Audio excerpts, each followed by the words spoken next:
स्वस्थानि अम्बे। ओम श्री गणेशाय नमः। ओम श्री सरस्वती देव्यै नमः। ओम श्री स्वस्थानि परमेश्वरै नमः।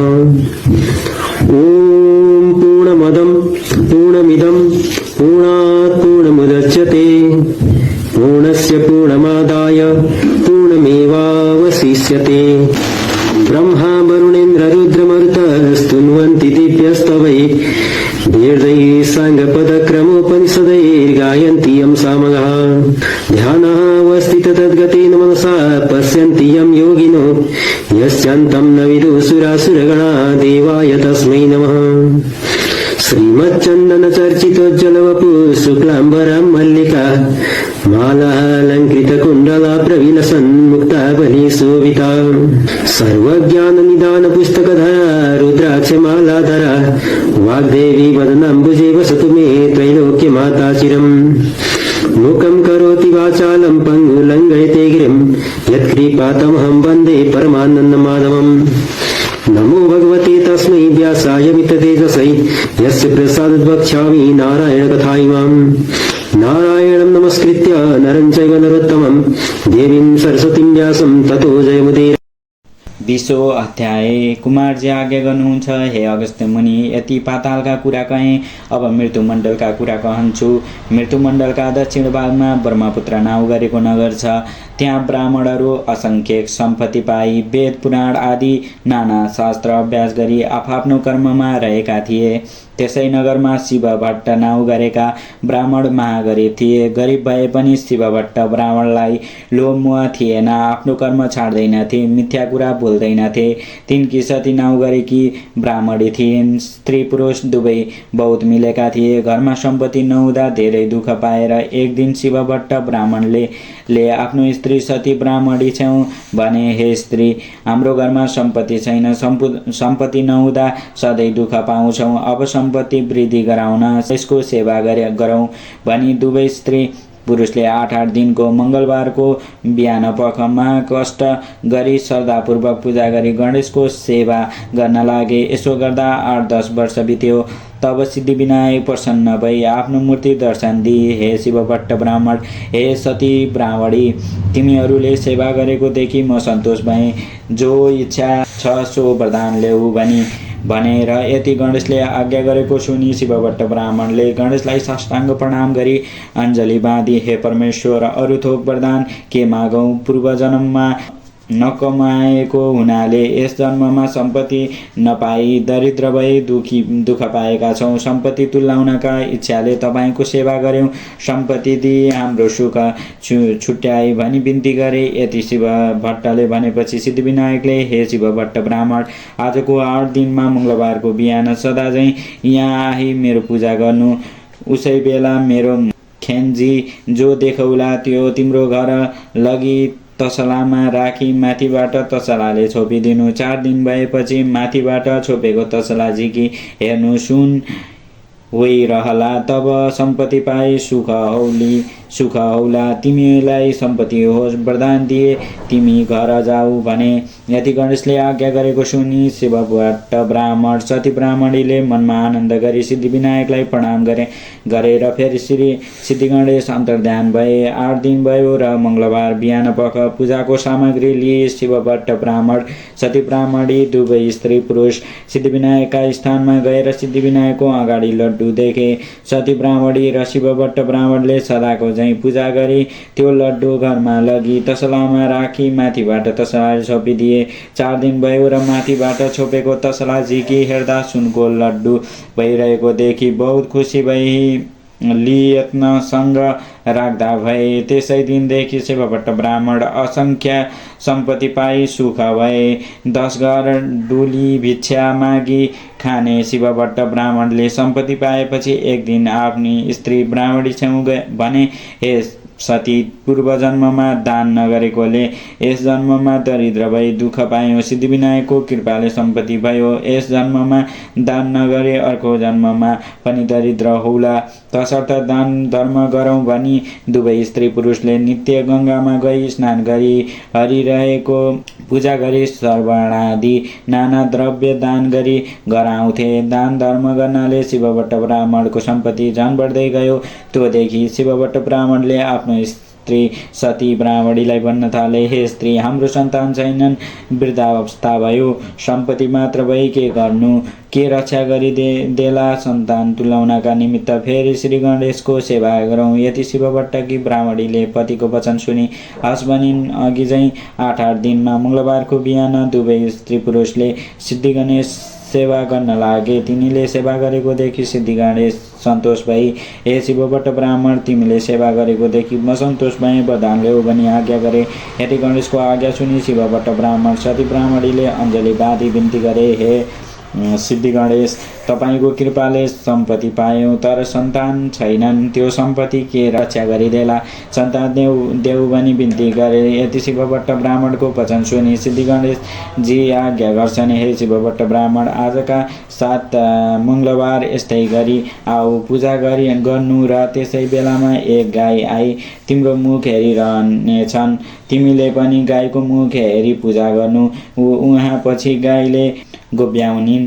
त्यो गोबर भुइँमा पर्न नपाई हातमा थापी घर लैजानु। तसलामा राखी माथिबाट तसलाले त्यो गोबर छोपिदिनु। 4 दिन भएपछि हेर्नु, त्यसैदेखि कन्या उत्पत्ति भई रहली पुत्र भने तिमीलाई हुने छैन, किनभने पूर्व जन्ममा तिमीले राखेको छैन।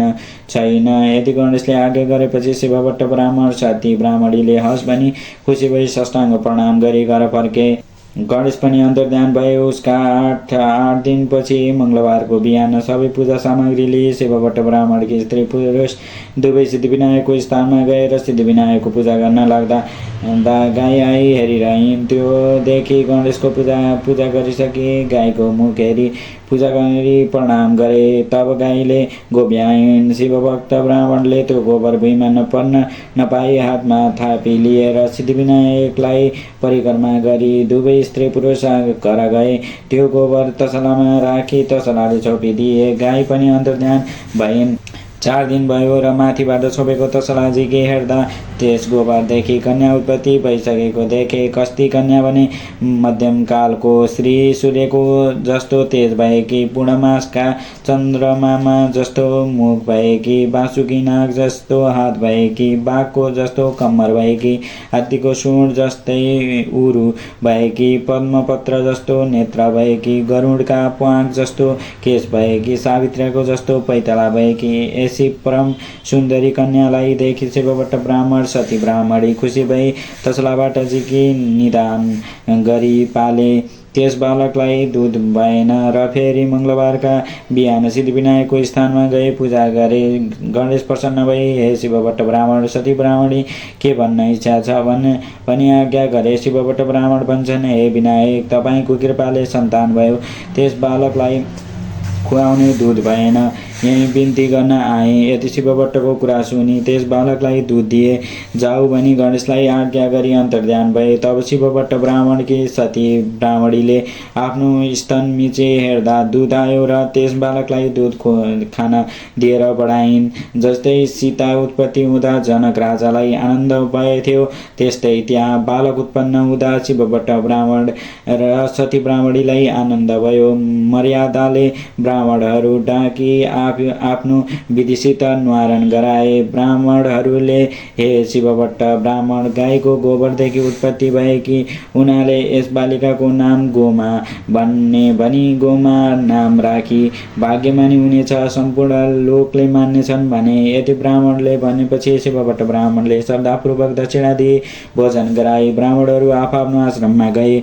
त्यहाँ उपरान्त गोमा नाम गरेकी कन्या शुक्ल पक्षका चन्द्रमा झैँ दिनदिनै बढी 5 वर्षकी भइन्। सब दिन शिवभट्ट ब्राह्मण सती ब्राह्मणी, हे पुत्री गोमा, हाम्रो स्नान गरी आउँछौँ, तैँले पूजा गर्न अक्षता केलाई राखिस् भनी पर्यायी दुवै स्त्री पुरुष गङ्गामा गई स्नान गरी हरिहरको पूजा गरी सुवर्णता नाना द्रव्य दान गरी आउँथे।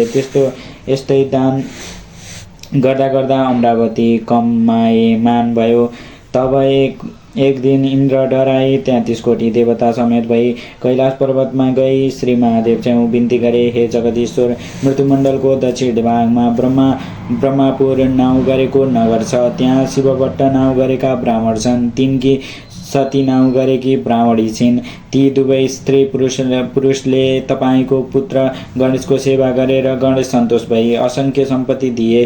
ती शिवभट्ट ब्राह्मणले सम्पत्ति पाएपछि नित्य गङ्गामा गई स्नान गरी हरिहरको पूजा गरी सुवर्ण ददा नाना द्रव्य दान धर्म गर्दा अमरावती कम्प भयो। हे करुणामय, अरू पनि बिन्ती गर्छु सुन्नुहोस्। शिवभट्ट ब्राह्मणले सम्पत्ति पाएपछि सन्तान भएनन् र फेरि गणेशको सेवा गरी गणेशले सम्पूर्ण लक्षणले युक्त भएकी माँ तेजवती परम सुन्दरी पुत्री वरदान दिए। हे प्रभु, हाम्रो रक्षा गर्नुहोस्, तपाईँले रक्षा नगरे अमरावतीदेखि म पतित हुन्छु। यति इन्द्रको वचन सुनि श्री महादेवले आज्ञा गर्छन्, हे इन्द्र नडराउ, म रक्षा गरौँला, तिमी अमरावती जाऊ। यति श्री महादेवको आज्ञा सुनि इन्द्रले हस् भनी महादेवलाई साष्टाङ्ग प्रणाम गरी अमरावती गए। इन्द्र गएपछि श्री महादेवले इन्द्रलाई रक्षा गर्नका निमित्त जटाको मुकुट गरी भिक्षुक रूपले भई बायाँ हातमा त्रिशूली दाहिने हातले डमरू बजाई भस्म लेपन गरी शिवभट्ट ब्राह्मणको घर गई भिक्षा मागे। गोमा ब्राह्मणी आफ्नो बुबाको नित्य पूजा गर्न अक्षताहरू केलाउँथिन्। धेरै बेरपछि मेरो बुबा महतरी गङ्गामा स्नान गर्न गएका छन्, म अक्षता केलाउँछु, एकछिन पर्ख, भिक्षा दिने कोही छैनन् भनी पर्खाइराखिन्। अक्षता केलाइसकेकी भिक्षा लिई भिक्षुक रूपी महादेव आई। हे भिक्षुक इन्द्र गएपछि श्री महादेवले इन्द्रलाई रक्षा गर्नका निमित्त जटाको मुकुट गरी भिक्षुक रूपले भई बायाँ हातमा त्रिशूली दाहिने हातले डमरू बजाई भस्म लेपन गरी शिवभट्ट ब्राह्मणको घर गई भिक्षा मागे। गोमा ब्राह्मणी आफ्नो बुबाको नित्य पूजा गर्न अक्षताहरू केलाउँथिन्। धेरै बेरपछि मेरो बुबा महतरी गङ्गामा स्नान गर्न गएका छन्, म अक्षता केलाउँछु, एकछिन पर्ख, भिक्षा दिने कोही छैनन् भनी पर्खाइराखिन्। अक्षता केलाइसकेकी भिक्षा लिई भिक्षुक रूपी महादेव आई। हे भिक्षुक मेरो माता पिता घरमा छैनन्, म अक्षता केलाउँथेँ, त्यहाँ विलम्ब हुन गयो, दुःख नमान, भिक्षा ल्याऊ भनिन्। यति गोमा ब्राह्मणीले भनेपछि भिक्षुक रूपी श्री महादेव आज्ञा गर्छन्, हे ब्राह्मणी, यतिका बेर पर्खाई अहिले भिक्षा दिन आइस, त्यो भिक्षा म लिन्न दिने भए तेरो बुबाले पूजा गर्न तैँले केलाई राखेको अक्षता दे। यति भिक्षुक रूपी महादेवले आज्ञा गरेपछि गोमा ब्राह्मणीले लिने भए भिक्षा ल्याऊ, नलिने भए अक्षता दिने होइन भनिन्। यति गोमा ब्राह्मणीको वचन सुनि भिक्षुक रूपी श्री महादेवले, हे पापिष्ट ब्राह्मणी, तैँले अहङ्कारले मलाई भिक्षा दिइनस्, तँलाई श्राप दिन्छु। त 7 वर्षकी हुँदा 70 वर्षको बुढासित तेरो विवाह होस्। फेरि तेरो बुबा महतरीले महाकष्ट गरी सिद्धि गणेशको सेवा गरी पाएको सम्पत्ति नाश होस्। फेरि तँलाई पनि नाना तरहको दुःख होस्। फेरि तेरा बुबा महतरी पनि चाँडै मरिजाउन्।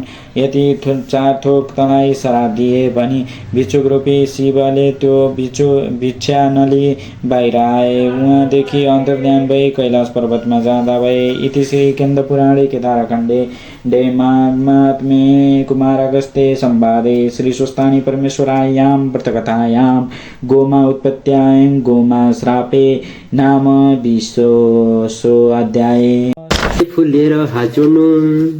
उपनयतु मङ्गलम्ब सकल जगन्मङ्गलालय श्रीमान् दिनकर किरण निबोधित नवनलिन दल निवेक्षण कृष्ण काले वर्षतु पर्जन्य पृथिवी सस्यशालिनी देशोऽयं शुभरहितो ब्राह्मणा सन्तु निर्वया अपुत्रा पुत्रिणा सन्तु पुत्रिणा सन्तु पौत्रिणा निर्धना सदना सन्तु जीवान्तु शरदां शतम् तत्रैव गंगा यमुना च तत्र गोदावरी सिन्धु सरस्वती च तीर्थाणि सर्वाणि वसन्ति तत्र यत्राच्युतोद्धार कथा प्रसङ्गः या कुन्देन्दु तुषारहार धवला या शुभ्रवस्त्रावृता या वीणावरदण्डमण्डितकरा या श्वेतपद्मासना या ब्रह्माच्युत शङ्कर प्रभृतिभिर्देवैः सदा वन्दिता सा मां पातु सरस्वती भगवती निःशेषजाड्यापहा कायेन वाचा मनसेन्द्रियैर्वा बुद्ध्यात्मना वा प्रकृतिस्वभावात् करोमि यद्य सकलं परस्मै नारायणायति समर्पये तत्। ॐ श्री स्वस्तानि देव्ये नमः।